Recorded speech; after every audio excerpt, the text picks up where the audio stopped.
The Burros of Berea is a conversational podcast. We study the Bible and we talk about it. Not all of us are of the same faith. And one of us doesn't have a faith.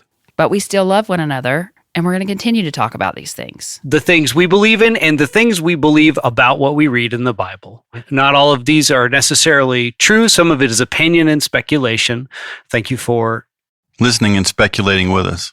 There you go. That was good. Yes. You are listening to the Burros of Berea. Welcome back to the Burros of Berea. I am Rick Welch, and I am sitting here at my laptop in my kitchen, getting ready to interview somebody that I've been trying to interview for months, and actually for a long time. And I was introduced to this woman by the truck driver theologian, Bill Evans, a good friend of mine. And he told me that I need to hear her story. And after just minimal emailing back and forth and talking on the phone a couple times, I'm very excited to have our guest, Andrea Robinette, on the Burros. Thanks, Andrea, for being here. Thank you for having me. Yeah, you and I, we'll get to it as we go, but we actually we share a very interesting story together because of where I live and how you came here to initially be in studio with us at Giraffe Studio to talk to us and share your testimony. And you arrived right before one of the biggest catastrophic events in Western North Carolina's history. But then Yes. you stayed and you helped. And it's kind of wild. We were just hoping you were alive, but not only were you alive, but you were a blessing to us here. So, wow, what a crazy story that's going to be. It was. Absolutely. So I'm going to kick this testimony off the same way I do all the other testimonies with a basic question. To the best of your ability, can you tell me the earliest time? Why am I the capital of what did you say it was? Allergy capital of the world. That's where I live, the mountains of Western North Carolina. Here I am coughing. To the best of your ability, can you give me or tell me the earliest memory that you have when you heard the name Jesus Christ? I have no distinct first memory. I've heard the name Jesus. It was probably said over me while I was even in the womb. And my mother actually had a stroke when she was carrying me and believed that God touched her as people prayed over her. And I was born, a month and a half later and with healthy baby. But I feel like I've known Christ my whole life. With that, there's times of coming to more understanding and changing different ways I believed. But I feel like I've always known the Lord. I've always knew I was comfortable enough to call out to God in dark times in my life from as young as I was. I was raised in a pastor's home. My grandfather's a minister. My dad's a minister. Well, they're both deceased, but I was raised in a vibrant Christian serving home generationally, and pretty much every relative I have on both sides of my family were there were difficulties, but everyone was a Christian and served the Lord. Wow. So your grandfather was a minister, your father was a minister, so you have Yes. a legacy of Christianity in your family, and so you were born into this and said you felt like you've always known him. Did you ever have a moment in your youth or at any point where you have a salvation story? In some ways, yes. I was raised in a conservative holiness Pentecostal movement. And so in that movement, you were told that when you spoke in tongues was when you came to Christ. And so I was 10 years old. I remember at that time not really feeling different than I had before, which was not the common practice. But I wasn't just a child raised in the church because of my life circumstances.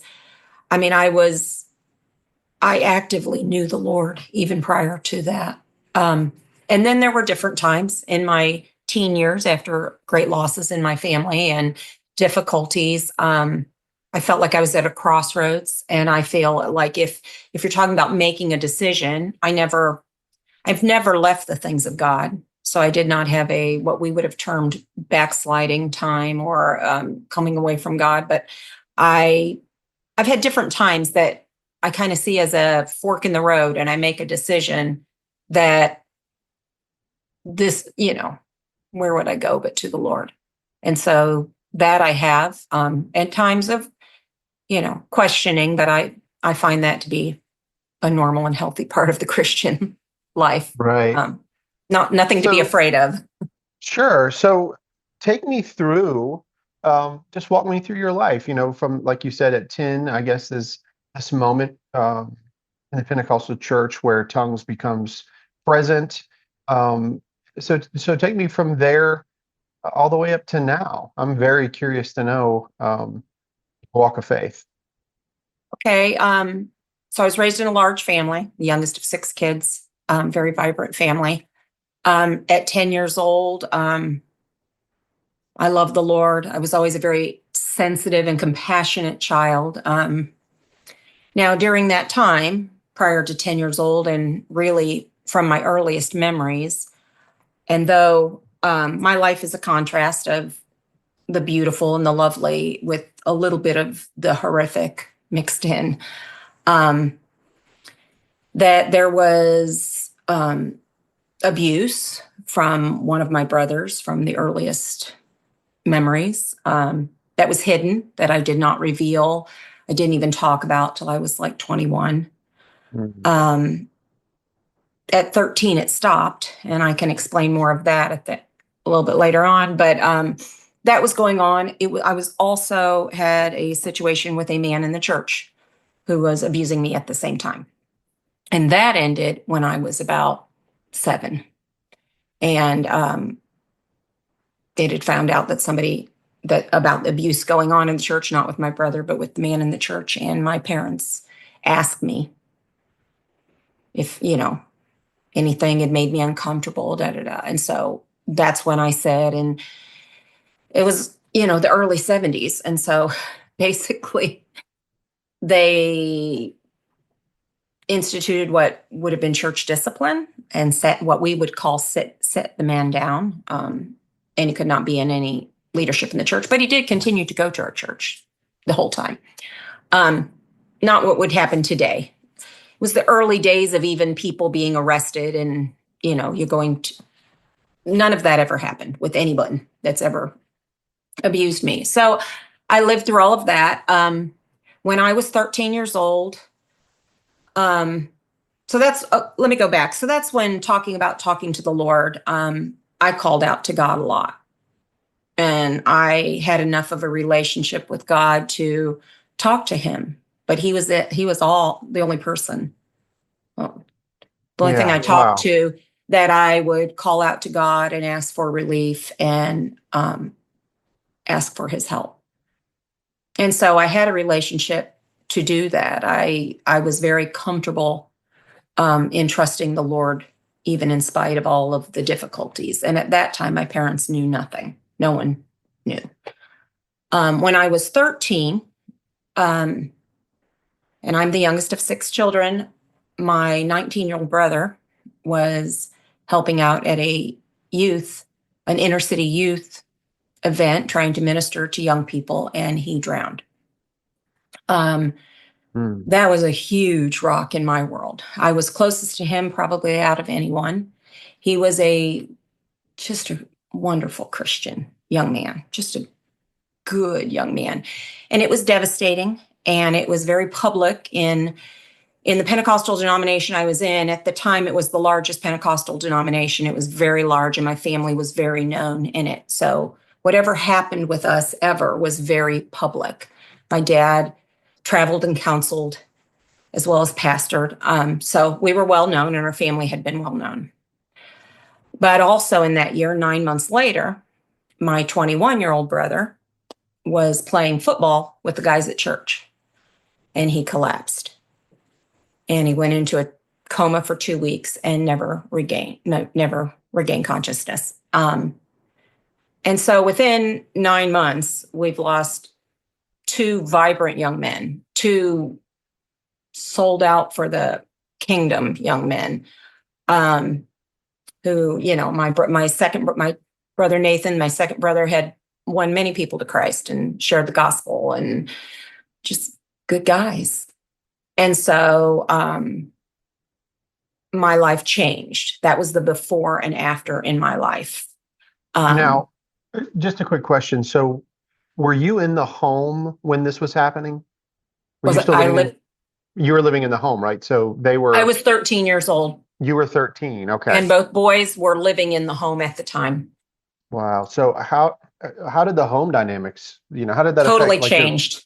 My dad Wow. started traveling more, teaching on grief and helping people.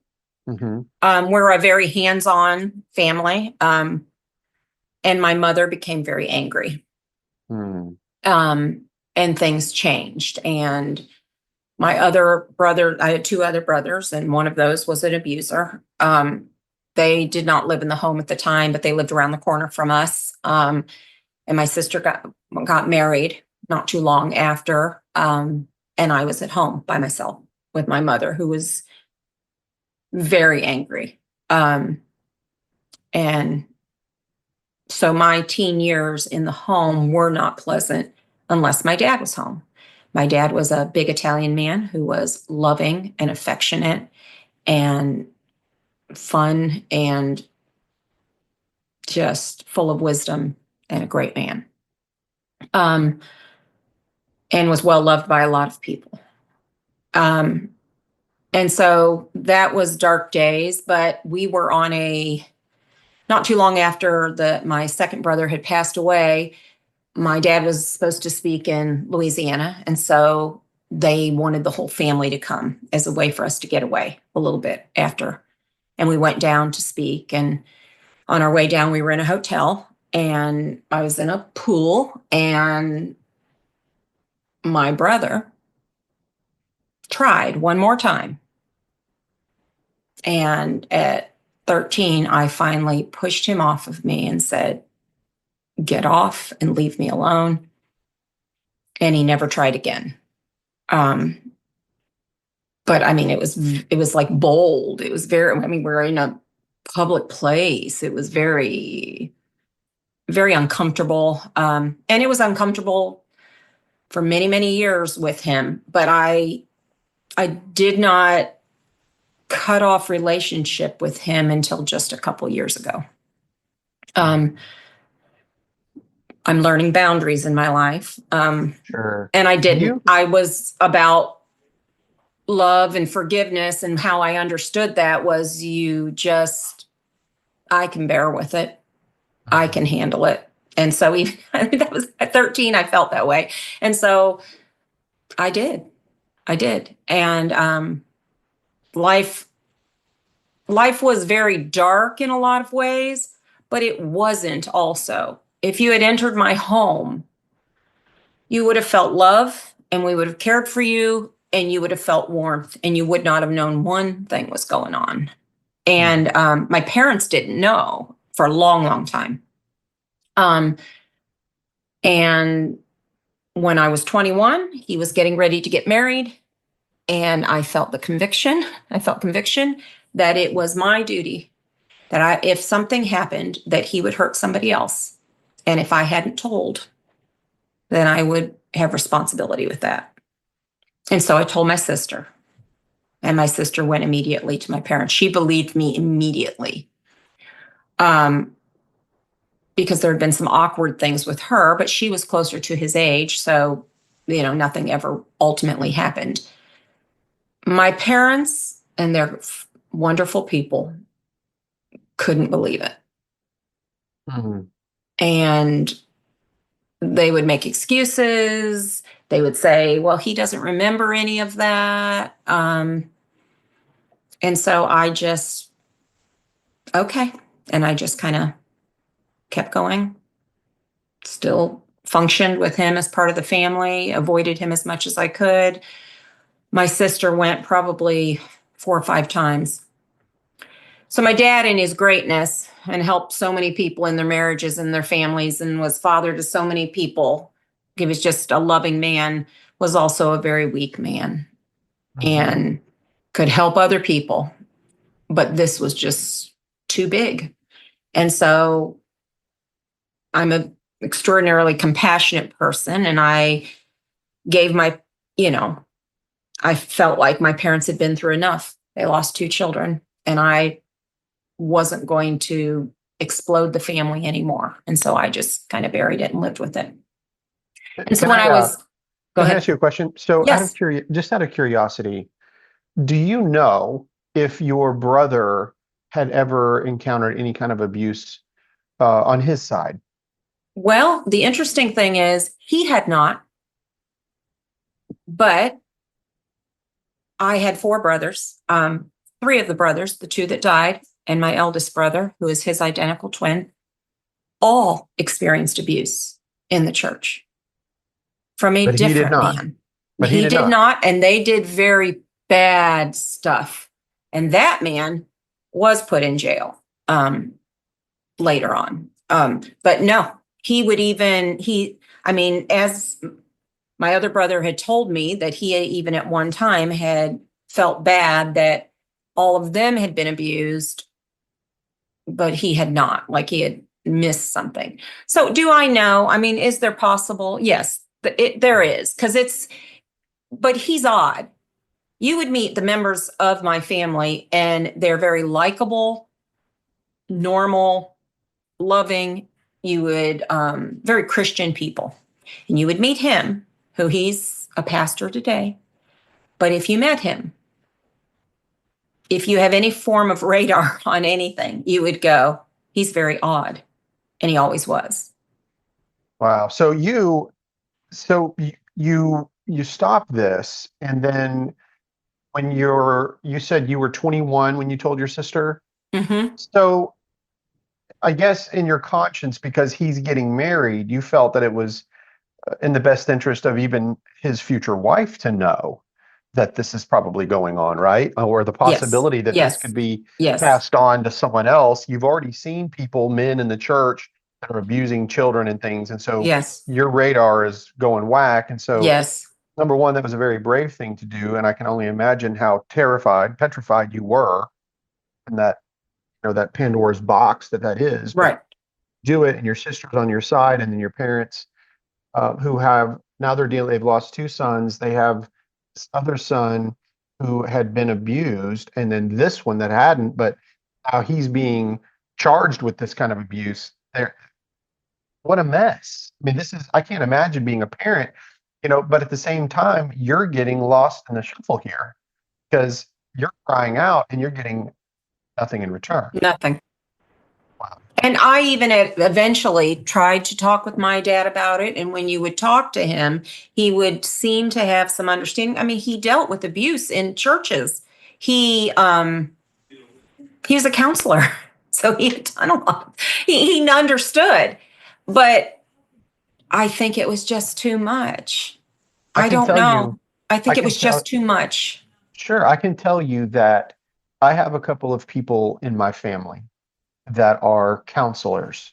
They're trained, highly educated, and they cannot manage their own family. It's very common. I think it's easy to give when you're on the outside looking in. I guess perhaps you can give advice, but to me it seems like unauthentic because you can't even do it with your own household, And he grew up, though he was raised as a Christian. He grew up in a broken home. His dad had left, and I think there was a little instability there, but it was a weakness. And I still admire him greatly. I mean, he was next to my husband. He's the most incredible man. And I mean, he was wonderful, but he was weak. And now my brother and sister will talk about it. We miss him so much, but we would say, but he wasn't strong to fight. He didn't, all of us felt undefended as children. Mm-hmm. And I think he would say that.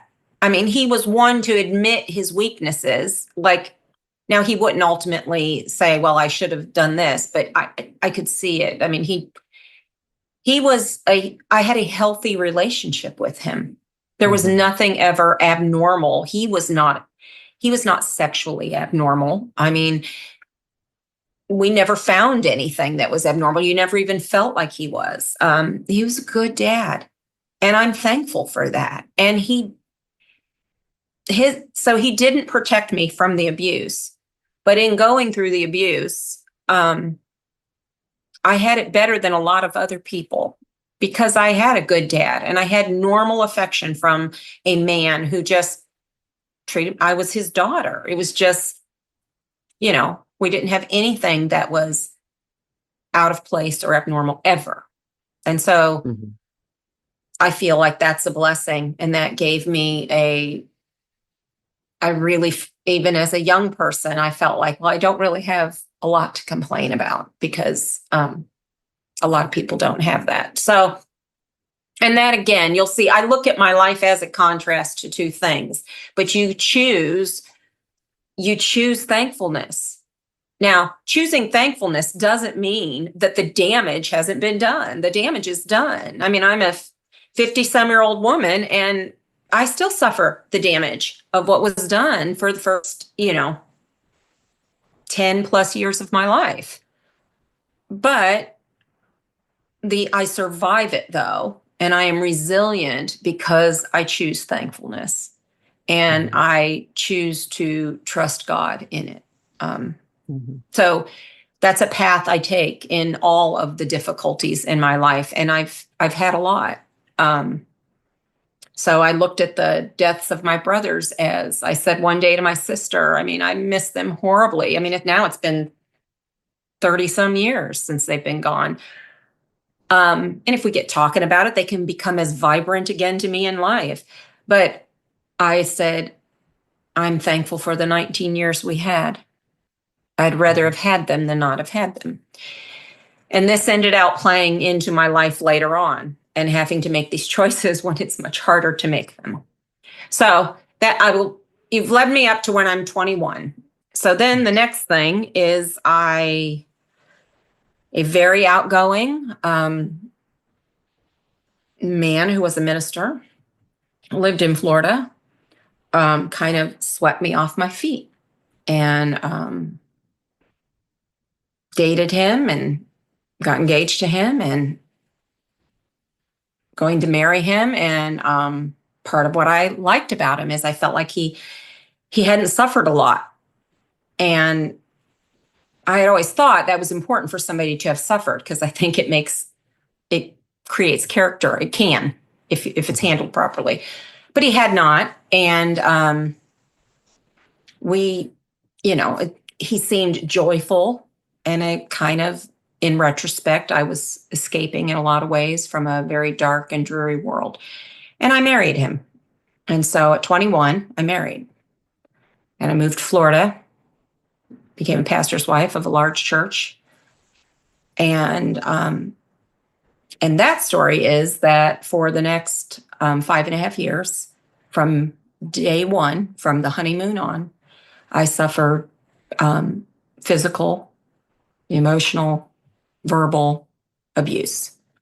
It was pretty intense. It was pretty awful. And as I was taught, I kept it quiet. No one knew. So out of the frying pan, as they say, into the fire. And sometimes I think that we go in looking, because I do counseling and I understand in people's lives. And so you look at your own life and I see that I really didn't marry somebody because I thought they were cute. I thought I was making a good, godly choice. This seemed like a very godly man. But I didn't understand my own brokenness to know that not understanding that and just not dealing with anything gave me blindness to not be able to see things. And so I walked into something and it was worse and it was awful for a very long time. And I lived in terror for a long time. And it was abusive. And then he would preach on Sunday. Sometimes, Sunday afternoon was bad and I was hurt and I was physically hurt. And then I'd go sit on the front row on Sunday night And I knew how because I'd been trained to. I'd done that my whole life. To put on a smile, to be all dressed up, and to worship God and try to just call out to God and say, please help me. Please help me. Yeah, the dynamics of this are just so unsettling. And I've heard this numerous times from numerous people, how the facade, even of the pastor's wife, the facade of people to try to look like everything's being held together because you're in this group of people where supposedly everybody's supposed to be all together, but it's so obvious that no one really is. I mean, everybody is quietly suffering, and they're in a house of worship where people are Yes. trying to thank God, but they're in these terrible messes that they don't seem to be able to escape. And here you are, you've already dealt with this your whole life. I mean, pretty much from the time you were born up until this point, and you're suffering your 5.5 years, you're having to deal with this. I can't imagine what that does to the mind. I mean, I know you're crying out to God, and I know we'll get into this later, but everything that happens to us, we believe that God is aware of. And so Yes. there is a lot of stuff going on here, and you're There's a doing lot. and there's some suffering here. And so do you still, even now, you still believe that the suffering produces character? Do I you believe do. that? You I Okay. do. I I figured do. I do. so. And of course, there's things I look back in my life and I used to sit and imagine if I could change that and maybe I could make this different. Um, and especially since the abuse started from my earliest memories. So I don't Yeah. have any time in my life that I was not experiencing it. I had a few years in my teens, is the only time up until I was 26 that was not experiencing abuse. So just my, 6, 7 years of teen. But I also, I think it's a path and it's a journey. And God has ordered my course, and that's hard. I do think that we get to make decisions within that in some aspect of it. But he's a kind God, and he does not teach us by hurting us, but he does walk with us in our suffering, and he does lead us through it. Mhm. And I know today, and as dark as life has been, that he loves me and he will care for me. And he does help me to not lose hope, even when it's very dark.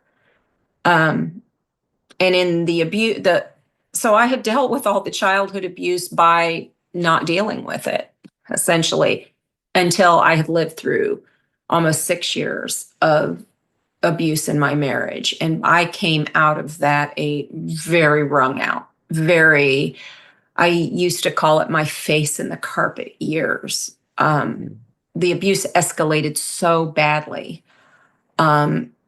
We were going to have children, and I could not bring children I was terrified. And ultimately he put me out.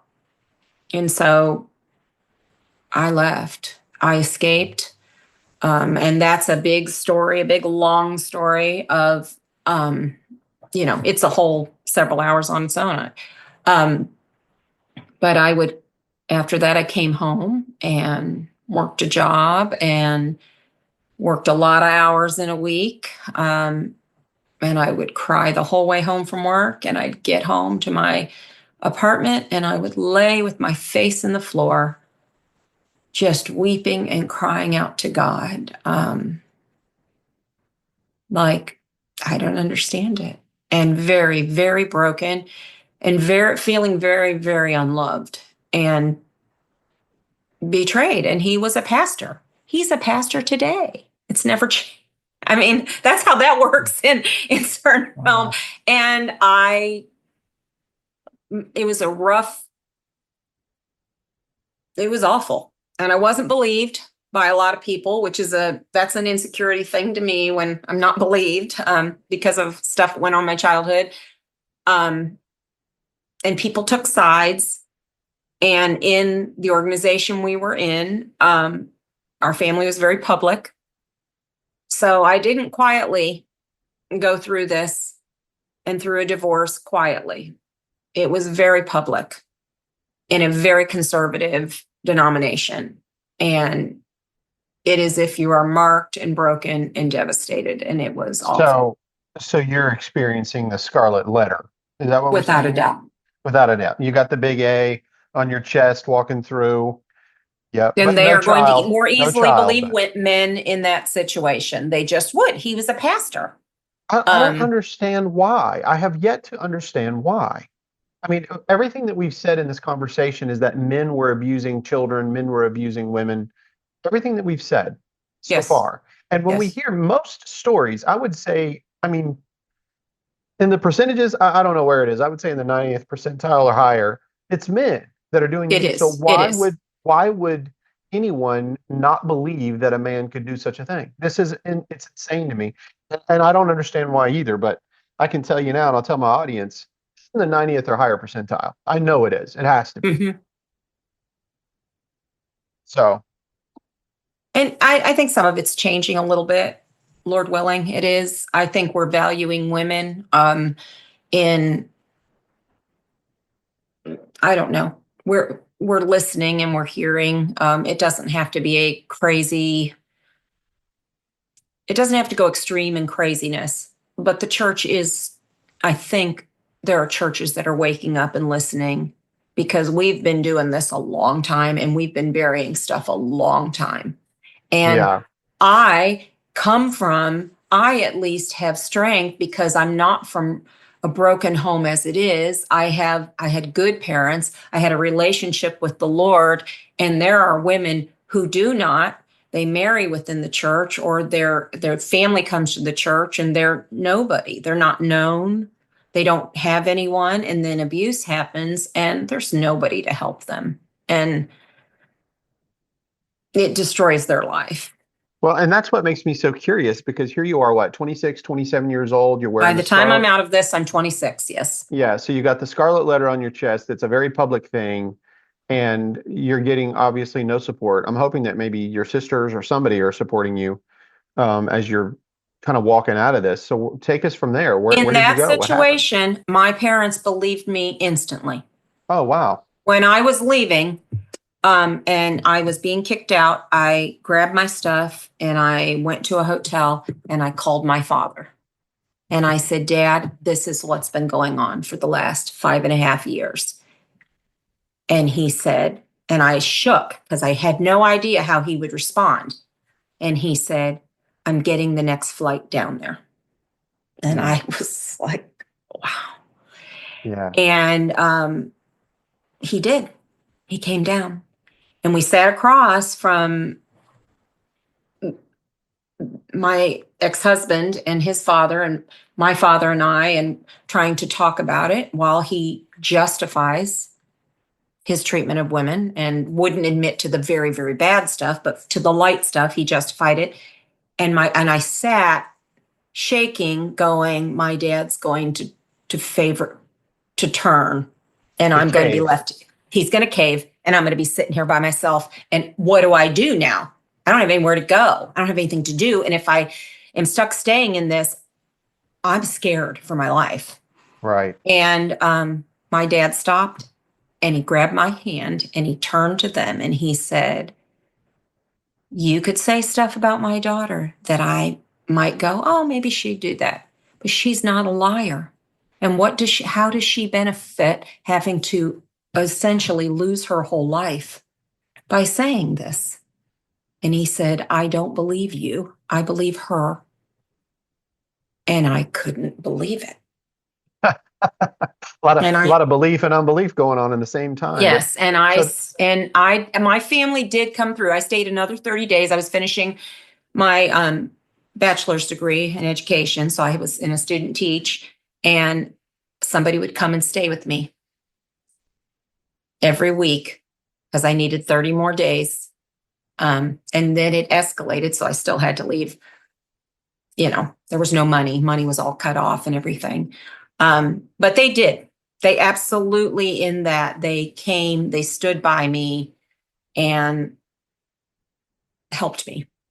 Good. And I'm glad to hear that about your father, because knowing how, seeing him as weak in that position, he was not. He stood up Right. to the others and he protected his daughter. So that's He did. That's a one. He did. And so that takes me to when I'm like 26. And about a year later, 9 months later, I get a call from my mom and says, Mark Robinette called you. But they were protecting me. I had been followed by detectives and all kinds of stuff. So I was in hiding when I was back home. So I didn't take phone calls from outsiders. They were watching out for me. I mean, they didn't know if he'd show up at my door and the danger I would be in. So she said, I told him that he couldn't call you, but if you wanted to call him back, you could call him back. And so I did. And I had been friends with Mark since I was 11. We came out of the same denomination. We went to church camp together, and we were friends. Like, we were in the same friend group. He was the guy part of our girl friend group, and we hung out a lot. And when I was 18, for about 6-8 months, we dated. And I loved him. But his family was very difficult, and I wasn't sure where he was going. And so our relationship ended, but it ended very cordially, but I loved him as a person. I knew who he was, and I knew he loved the Lord. And I had told my brother just a few months earlier, I said, Jeff, I will be living a single life because I can't imagine. I don't know if I could trust a man again after what I've lived through. Except that the man that came back into my life is a man I had known. And so God orchestrated that in a beautiful way. We had not seen each other in 8 years. His life was broken, and he had gone through a whole story himself of great difficulties. And these two broken people started talking on the phone nonstop. And he'd come up and visit and attend church at my dad's church, and finally moved up. And at that time he had left pastoring. He had been pastoring when he was younger and had left that, and because of his circumstances, and was now working at a newspaper. He was a newspaper reporter at the time. And we got married within like a year later. Mhm. And one of the first things we said when we were engaged, we said, what are we going to do? And we both, he said, I want to hear what you think is the most important thing that we are doing. And I said, we're going to help hurting people. And he said, that's our mission. We're going to be the hands and feet of Jesus, and we're going to help hurting people because we are both so messed up and broken. And we just knew what it was to suffer so much. And we married, and we would regularly, in our early years of marriage, look at one another and go, this is what marriage is? Because we didn't know. Like, really? I'm not like looking over my shoulder the whole time. I can relax. My nervous system can calm down. And we just really loved one another. And we had a marriage that was a friendship. The friendship remained. I mean, we talked about everything. And my husband, if anybody who knows him, he could talk more than any person you've ever met. He's very talkative. But we talked, and it was wonderful. And we helped a lot of people. And we even at the beginning started out in a church back here in Columbus. And we moved to Columbus, where he was from, and said, we know we're broken and we've had a lot of mess. We probably can't serve in leadership, but we'll serve, though. We don't need a title. We'll just serve people. And the pastor, within a short amount of time, came and said, no, you're not made for that. You're made to lead. Mark was a wonderful preacher and speaker, and he taught, and we did all the counseling for the church. And he would go into the school systems and help kids who were troubled and deal with that. And we just helped people. And within a short amount of time after that, few years, God called us to the inner city of Columbus, and we started a church down there. Now, while this is going on, we are having children.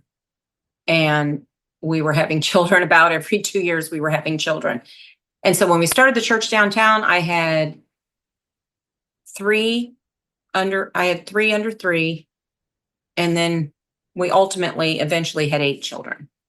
And so he would teach 8 Bible studies a week. We would repair windows. He would go into the court system. I would be with these women having their babies. It was a beautiful time, and people were coming to Christ, and he was teaching, and we were discipling. We used to call it dining room table discipleship, because we'd sit at the table, I'll cook you food. And we were poor. We had left everything. We had left he had been working a very lucrative job. We left it all to do this work, and we welcomed everybody in our home. Our home was always full of young people, and we just teach them about the Lord. And it was beautiful. It was wonderful. And we were building a church. I had 6 kids by birth, and then had a lot of difficulties health-wise, and had always had it in our heart to adopt. And so we adopted our last 2 children. Our last 2 were adopted, which is a whole experience in itself, which was wonderful. And we just served, and we did a work. And we ultimately, throughout that time, built a missions organization that is still vibrant today, that my daughter runs, in Myanmar, Burma.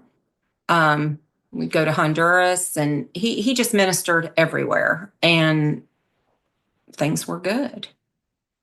A far cry from what how you described being a pastor's wife before, or Yes. even describing the way that your mother. Yes, I was very hands-on. Yes, I was Yeah. serving, and that's what I was called to do. That's what I was made for it.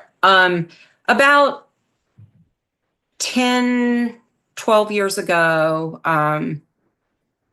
my health started plummeting, and I was diagnosed with trigeminal neuralgia, which is a nerve condition, through the jaw and through the side of the face. And I was in excruciating pain and was bedfast a lot of the time. And the church started struggling. We had changed denominations, and really our entire theology in a lot of ways had shifted greatly. And we were in the process of kind of shifting a little bit back at that time. But we were raising kids, always had people living with us. I'm suffering with a lot of illness.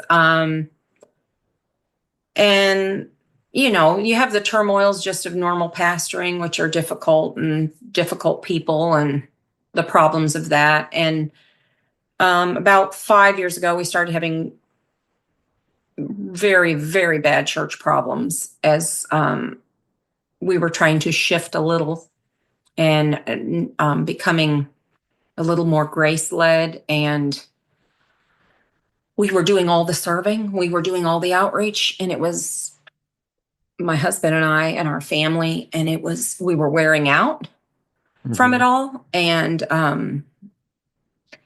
so a lot of ugly things happened in the denomination, ultimately ending like 3 years ago. So we lost 2/3 of the congregation at that time. It was very, very ugly and negative, and Was this very based hurtful. on like a particular theological understanding? Is that what it is? It was based on false accusations. Nothing, not accusations of adultery or embezzlement or any of that, just nonsense. And they were difficulty, and we went through what the process of a trial and all the awfulness of it all. So that was very, very dark. And, I remember my husband at that time saying, you used to say, being falsely accused is one of the most difficult things you experienced. And I said it, and he said it, now I'm experiencing it. And it was. Yeah. But God, 2 years ago, after everyone had left, we were trying to figure out what God would have us to do. And we said, are we supposed to stay here and continue pastoring? Or is God calling us to something else? Because we were still involved in missions. We were very involved in a lot of community outreach and all of that. We've always done that. We've worked some with a little bit of human trafficking. And I was kind of looking into pursuing more of that course, and all of that. And we felt like, you know what? I think God still wants us here. And God confirmed it by, Mark just rolling up his sleeves and going out and sharing the gospel like he had, and bringing in some homeless and addicts. And, we're called to not the fancy people. We were always called to the, people who've had a lot of difficulty. But for the grace of God, there we would be. Yes. Yeah. The people that Jesus visited. Yes. And so, we were just getting going again after all these difficulties, and feeling like God had given us a vision and a hope for the church.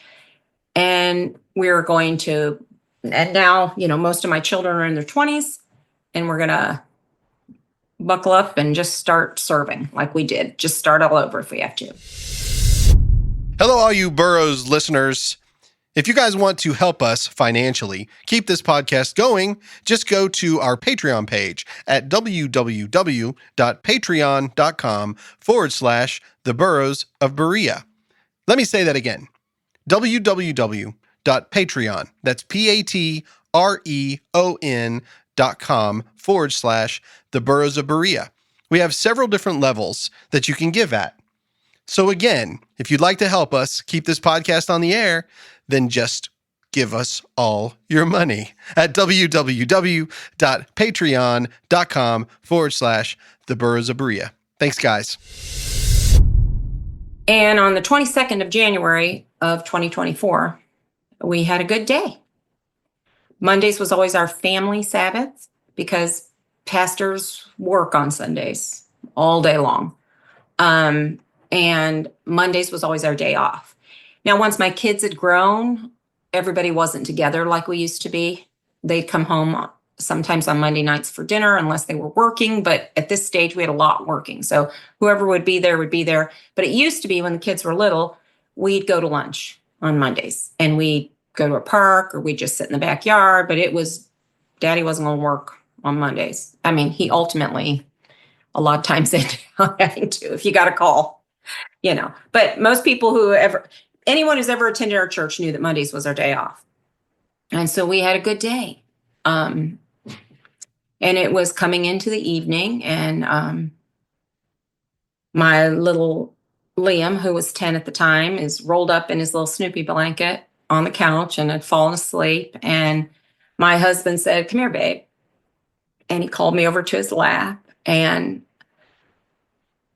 just talking about stuff in our early life, and saying, I hope you know that I never meant anything. I mean, he's talking about things that went on almost 30 years ago. And I said, "Babe, no, I know your heart. I know who you are." And we shared I love yous. And my big long-legged 17-year-old had just come in the door from work, and saw us, and kind of spun around and went up to his room, because he knew, we're sitting in the living room. I'm sitting on Daddy's lap, and we're just sitting. And so after a little bit, I was going to go up to bed, and he was going to sit and work for a little bit. He was finishing a book. This was his second book. He wrote his first book about his time as a missionary doing mission work in Burma, and it was a wonderful book. He's a good writer. And he was just finishing. We had been working on, it took us about 5 years, on the first missionary to the Chin people in Burma, which is the main people group we minister to there. And it was done, and he was like really trying to figure out how he could get money to publish it. And he was doing the last edits and he was on the phone. And so he was working. And I went up and I'm laying in bed. And so that was probably around 10:30. And about 11:30, he comes up. He had taken Liam up to his bed because he had fallen asleep. And I yelled into my 18-year-old and I said, "Love you, buddy. I've come up. Dad's downstairs by himself. If you want to go hang out with Dad, And he was working on schoolwork in his room. And I got in bed. He came up. He laid down. He put his sleep machine on. And I'm sitting rubbing his arm. And God granted me with me being able to say, "I love you, babe. I just love you." I mean, you don't do that every night, but I did. And I wasn't sleepy yet, so I rolled over. And what I do, what I used to do when my brain was still whirling, I started praying for my kids. And I have 8 kids, so I would go down each child and go through their name and where they have struggles, and God help them with this, and help them to find a godly wife, and help her to be a good mother, and help him to be, and God help him with this at his job. And I was go through each child, and it was quiet, and the house was quiet. And my 15-year-old burst into the room and says, "Dad, something's wrong." Well, when he opened the door, our room filled with smoke. There was no electric on anymore. And my husband stood at the door, and I had a torn Achilles tendon at the time, so I wasn't really even walking well. And so I'm the weak one. I know I can't grab people. And he said, "You get out that window right now." Well, our bedroom window was 2 stories above, but there was a little roof to the side, but I had no strength to get to it. And so my 15-year-old, he took him and he threw him out the bathroom window, which was next to it. And then my 15-year-old grabbed my hand and got me to a roof. And my pajama wearing husband, I saw him standing in the doorway. And he said, "I'll go get the rest." Well, he got my daughter, Elizabeth, who is 25, and he basically threw her out the window. I mean, she was dangling, and her sister, my other 2 girls, were living in a garage apartment next door. They were already out, and they're coming, helping us down. And I sat on a little roof screaming for Gideon and Mark and Liam, and my 2 grown boys live on their own. And in a short amount of time, they weren't coming. They never came out. And the smoke was pushing me off the roof, and I'm screaming into the smoke and got smoke inhalation. And my girls helped me down. They have to kind of pull me down. And the house is just exploding. And we're calling the ambulance. Took them a long time to come. We're in the country, and they were a very long time coming. Calling my brother and sister. Man, we make our way out. My one daughter, she's very tenacious. She's going from window to window trying to, see if she can get them, but the upstairs is exploding. And I'm standing in the driveway, and I just go, "God, what are you doing? Like, really? This is what's coming? God, are you doing this to me? I mean, is this what's going to go on?" Because we had so much loss in our life, every child I ever had born, I would look at them and I'd go, "Really? They're okay? I'm so thankful. Like, I have these beautiful children." I was a mother who would stare at my children like they're here, knowing that we're not guaranteed tomorrow and I could lose any of them. But even in the midst of that, as much as you think you are prepared, you're not prepared. And so that night, my husband, who was going to get my 10-year-old and my 17 at the time, he was 18 a little short while after, son never made it out. My son, I believe they found in the hall trying to go and help, but he never made it out either. And so Mark was doing what Mark did, which was trying to save people. And he would have never left that house with any of us in it, ever.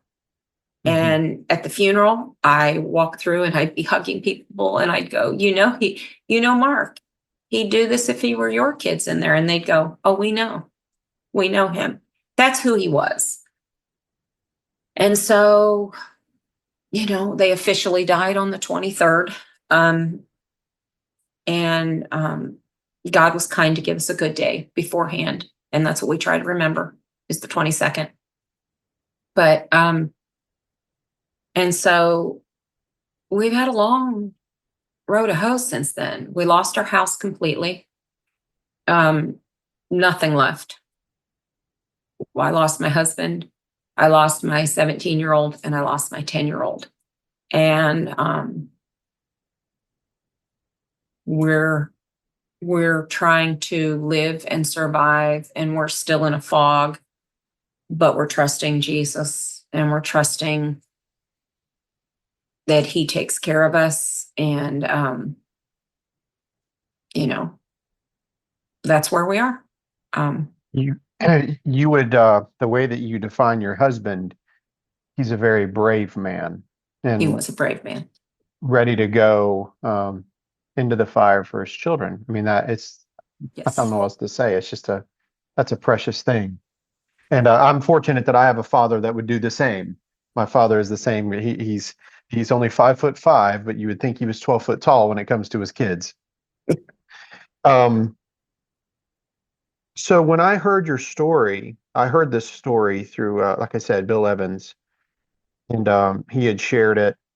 This was obvious. I had never heard of you or your husband or your family ever, but I heard the story and it deeply impacted me. And I thought, my goodness, and he had suggested, this was several months later, probably May or June, that I should reach out and talk to you and to hear your story. And to me, I just thought, I don't even know how to broach this topic.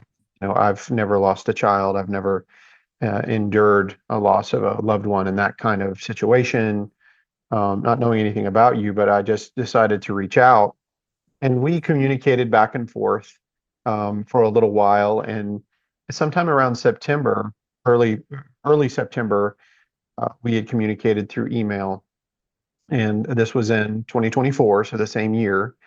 So we're a year and a month removed from Right. that. Right. But at the time in September, we had agreed that you would drive down. Actually, you were going to fly down. You were actually Yep. flying down into Yep. Asheville, and your daughter lives. She's in college, I believe, or was. I have a daughter in Black Mountain. Yeah, in Black Yeah, Mountain. it's college. And Black Mountain is just 20 minutes from where I live. Yeah. And it was only about 30 minutes from Giraffe Studio. And so you were going to fly in. You already had your tickets. Everything was set. We had the hotel, or you actually at the hotel. You were staying with your daughter. Like, all this was planned. And you're supposed to fly down on September 6th. But I remember that date because I know what happened here. So on September 26th, we get this torrential rain, this downpour, the storm, and there's warnings of the storm coming. And so your flight gets canceled. And my daughter said we could get there, Mom, in time if we just drove. My other daughter did. So she and I piled in the car to drive down. So you text me and say, hey, listen, I'm driving down and I'll be arriving, around 4 or 5 that afternoon. And then as you're coming, I'm texting throughout the day. We're just like communicating, and it's like, hey, it's getting really heavy. There's a lot of rain. And I was like, look, this is getting wild. And then towards the end of the day, we made the call, and I was like, look, you don't need to come on this side of town. I'm already beginning to see flooding. We don't know what's coming, but we never expected what was going to come. No, none of us did. We never expected it. And so we made the decision to just call it a night. Let's see what happens, and then we'll touch base tomorrow morning, and then we'll see what's going to happen, and all hell breaks loose. And we had no idea. It was on September 27th at around 4 a.m. We lost power where I live in Hoopers Creek, North Carolina, and there was not a chance. I couldn't get a phone call out. I couldn't get a text out. I couldn't do anything. So here I've got this guest that's over here that's in Black Mountain who's already been through this unbelievable tragedy. And she's down here with her daughters, and I can't reach them, and I don't even really know where you are. And I'm thinking, this is awful. Like, what is going on? And so I want to know, because I really don't know exactly what happened, but take me from the time you driving in, and then what happened to you while you were here? So we decide to drive in because we can get here the same time the flight would have gotten there anyway. And the flights are canceling, and we're just not taking a chance. I didn't want to get stuck in an airport somewhere in Pennsylvania or wherever. So we drive in, and we stay at Ridgecrest because that's right around the corner from my daughter's school. And my other daughter that was with me went to coffee with somebody. We're just like, that's a bad storm. We're used to things. I'm, trying to watch the weather a little bit. She comes back in. It's like, well, it's getting rough, Mom. This is a rough storm. And we are in bed, and I don't remember what time at night it happened there, but we're in bed. You can hear, it is rough outside, and we're on the 4th floor, and alarms start going off like crazy. Well, we've just lived through fire and alarms. And one of our things we chuckle about is that within 2 minutes, I have my suitcase filled, a sweater on, and my purse over me, and I'm heading out the door. Yeah. And my daughter says, Mom, where are you going? And I said, I don't know, but it's dark in here and alarms are going off. I'm not going to be trapped in this room. And so she said, just wait, let me go find. Well, all electric's off there. And we're up in a hallway. You couldn't even see. And thankfully we had flashlights on our phone. And she goes and she said, there is no fire here. It's their alarm system doing that. And so they told us to stay in our rooms, and we stayed in our rooms. I wore my purse on me that night. I'm like, I'm not losing all this stuff again, because one of the aspects of the fire that people don't understand that made our lives very difficult last year is trying to build a life with nothing. There's not a phone. There's not a computer.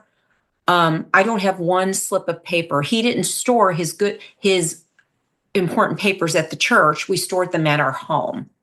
Mm-hmm. Not a driver's license, birth certificates are gone, passports are gone, everything's gone. So I'm not living through that again. So my purse is across me, and I slept with it. I'm not doing that again. I totally get it. So I've had all that replaced just last year, and it took a long time.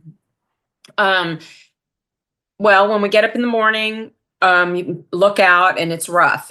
Things are down all over, and they're serving food down in the lobby because all their freezers and fridges are out, and they're trying to take care of guests. And we did that for about 24 hours we tried to stay in the hotel because we didn't think they told us that the roads were totally washed out and you couldn't get from one place to another. We cannot reach my daughter at her school, and she's just at a little Christian college in the mountains. And it wasn't quite 24 hours, but we were at a certain point. She said, Mom, we need to try. We got to get to Anna. So we're like, we're going to figure it out if we have to walk part of the way. We know where we're at. She went to school there. She knows that whole area. So we start going over, and it is devastation everywhere. We get permission from Ridgecrest to leave the property because they have to let you out their gate. And we head over, which is, it's a mile maybe from there. And it's rough. I think 40, all these roads are washed out. Trees are down everywhere, and we get to the campus, and they have no electricity, no water. But other than that, other than a few trees down, they're not scathed. I mean, they're there. They're not flooded because they're just at a perfect oasis there.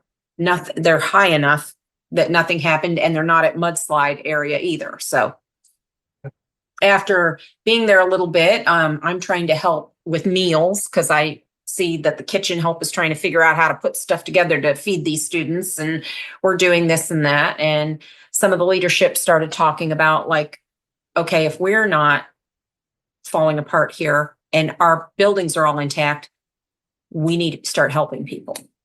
Mhm. And so they start communicating with us, and I'm just serving, wherever I can. And then within a short amount of time, my daughter Rebecca is running the whole operation of things coming in, things coming out. I'm meeting needs. I'm running the if we're sending people out, and we find out about a need, then I'm putting together packages. I'm trying to make packages for babies and for all this, and we're operating a pretty substantial, recovery mission there. And I did it for a week and a half, or close, almost that, if not.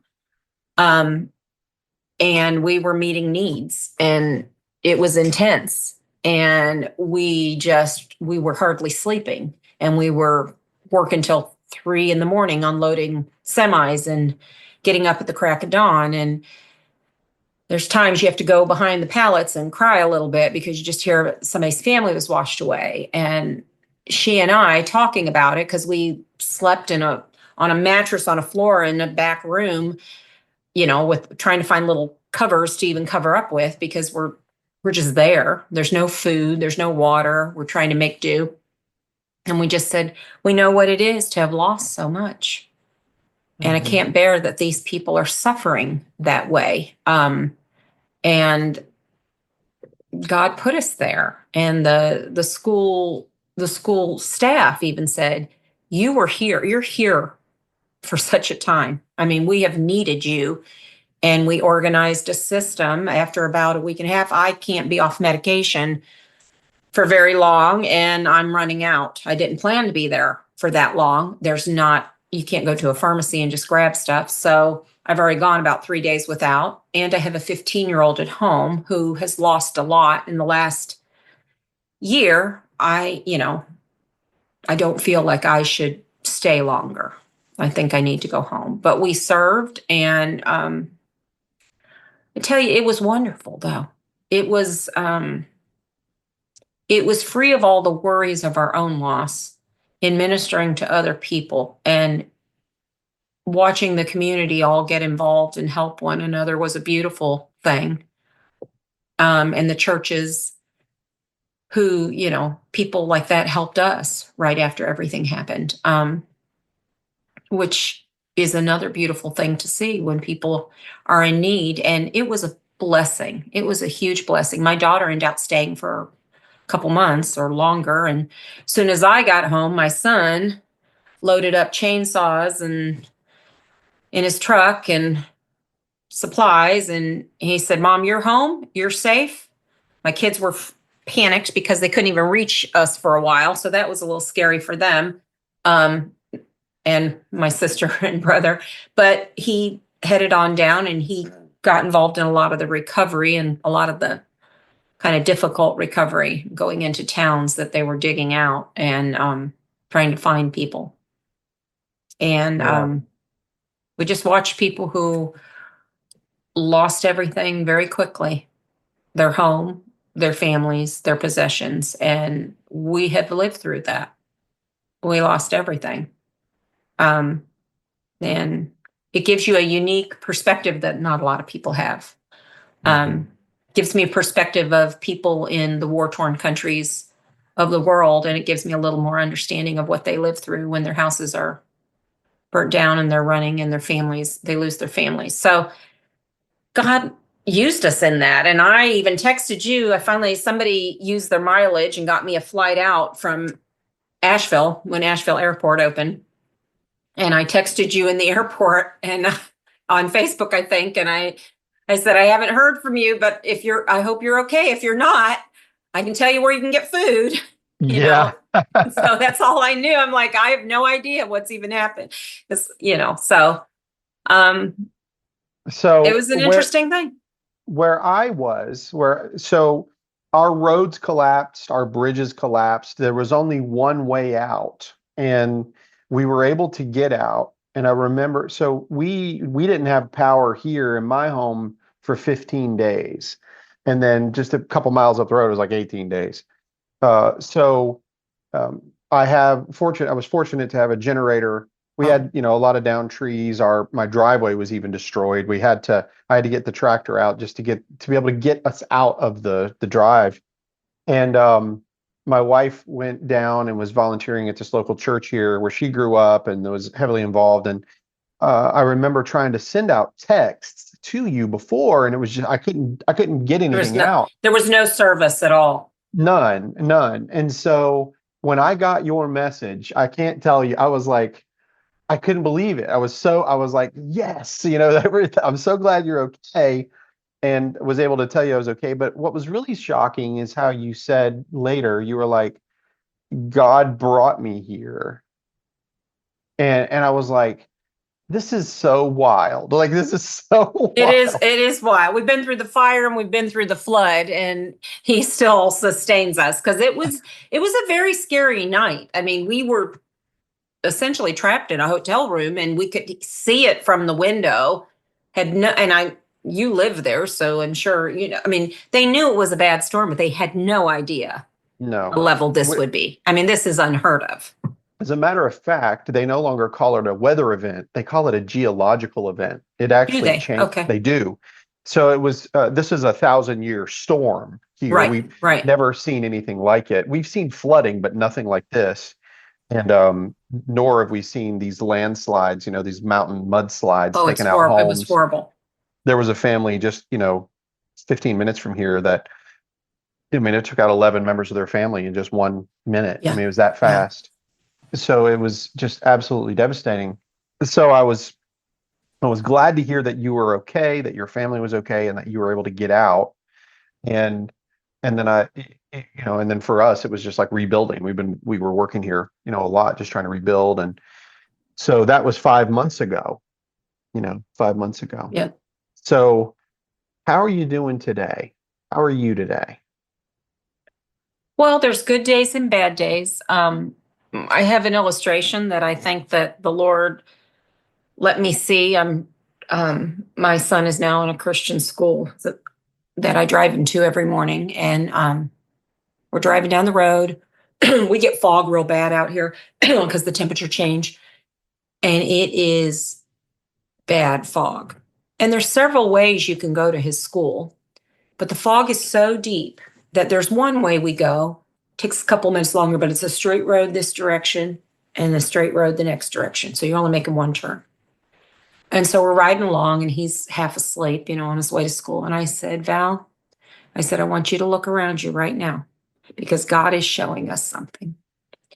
You couldn't see left. You couldn't see right. You couldn't see in front of you. I almost probably wouldn't have pulled out of the driveway had I known it was that bad.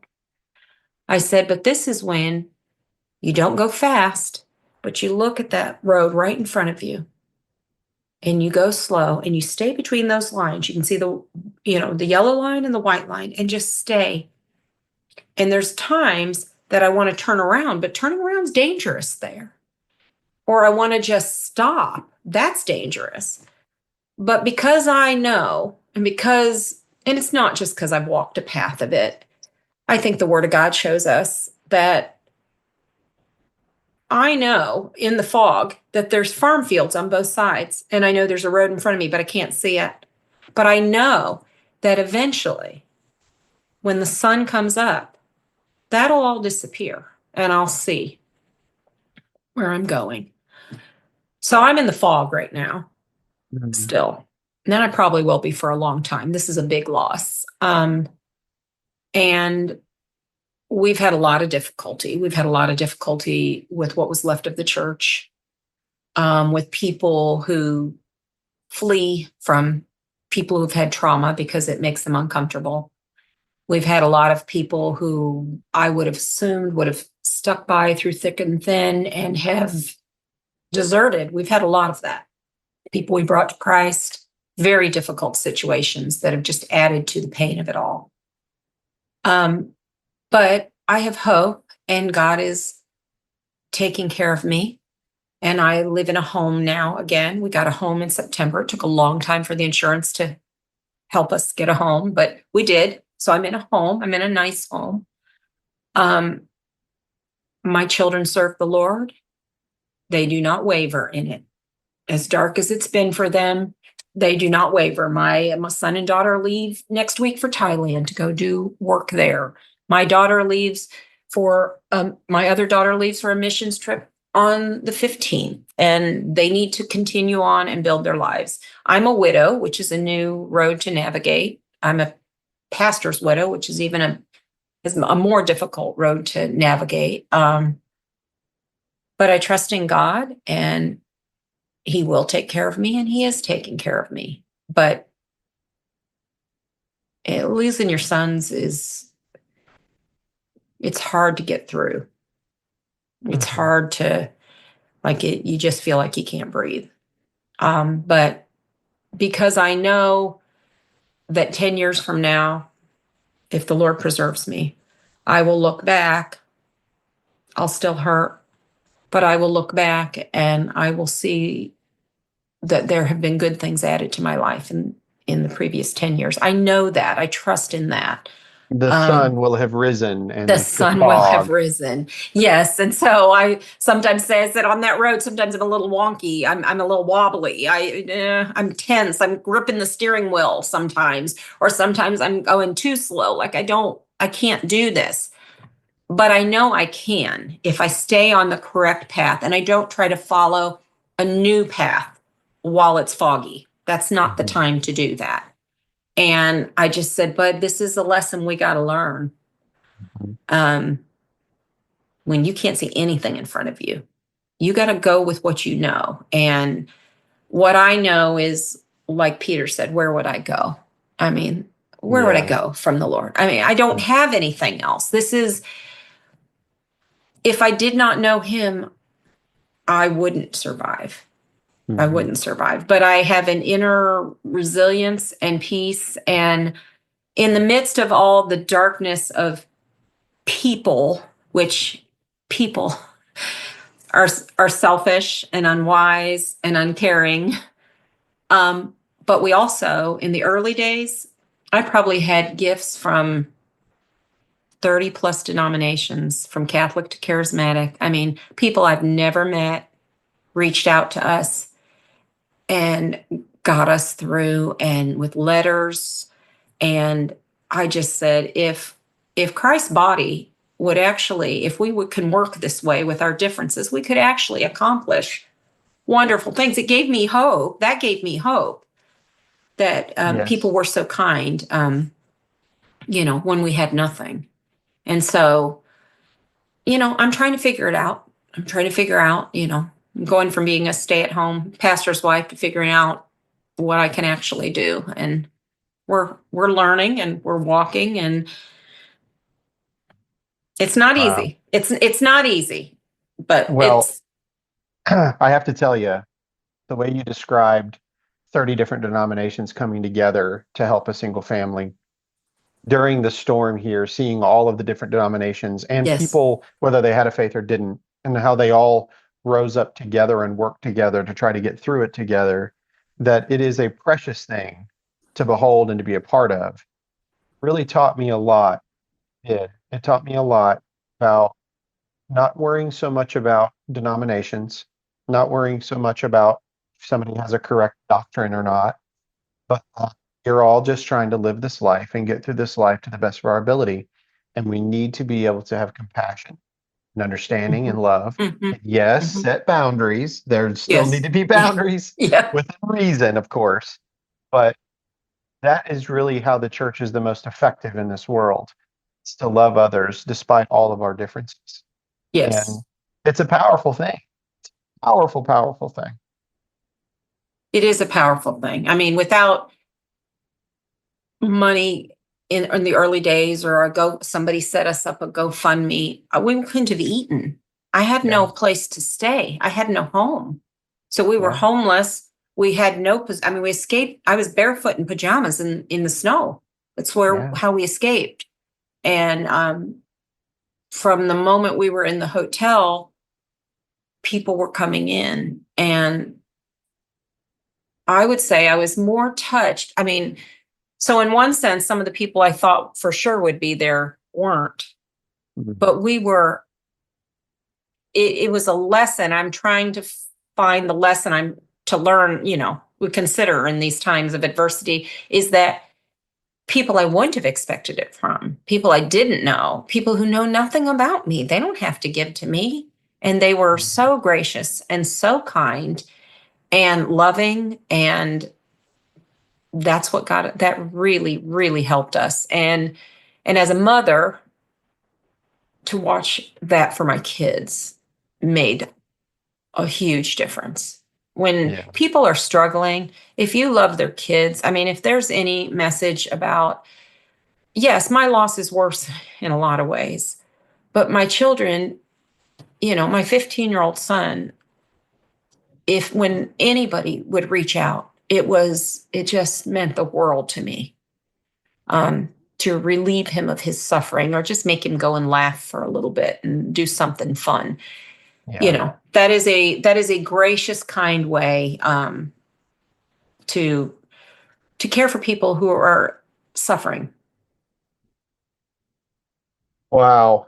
This has been one great testimony. Andrea, I really appreciate you in so many ways. If you only knew, in so many ways, I feel like we're connected, especially in the storm story and how, Evans put us together and all this. Just amazing. I want to keep up with you. I want to stay in touch with you and hear, what God does. And I really would like to be there when the fog rises. Please. Yeah. So out of curiosity, is that GoFundMe still in place? Is there anything that the GoFundMe is still in place? If you wanted to read my husband's books, they're worthwhile reading, great things. We've published a few books. It's Foundations of Grace Publishing. It was his dream, and he was good at it. He was good at a lot of things. So we're just, and in prayer. I mean, prayer's been the greatest thing. I know people are still praying for us. And I think that is what is sustaining us, because when you have deep loss, there's days you're in fog. I mean, my brain literally is brain fog, and you just you get a little despondent and go, how is it possible? And how I don't see a future. Well, and I don't. I do, in the fact that I know it will be there. But which direction, I have no idea. My life it was taken. It's all gone. Yeah. Everything about my life was gone other than my children. Mm-hmm. Everyone pretty much has left, or they were taken. And so I must be doing a whole new path. And I'm confident of that. It just gets scary sometimes. I'm a woman. I had a strong father. I had a strong husband. And now I'm learning to navigate on my own. And that's a whole new ballgame. Well, you are an absolutely strong woman. That is obvious. So I'll say this to our audience. In the show notes, I will have a link to that GoFundMe. And also I want to get a link for Mark's books so that people can go to it. And also I want to share with the audience, and something that you don't know, but there was time here, this was a decade or more ago, when a young man had drowned in a local lake. And his mother, of course, was devastated. And we all went to his funeral. This was a big deal in our community. This young man had drowned. Much like your brother, the way you define it, is a public way with your family. This was a football star. Everybody in the community knew him. It was shocking. And at the funeral, there was an old African American minister. This boy was an African American, and there was an old African American minister, and he was called up to pray. And this was at the funeral.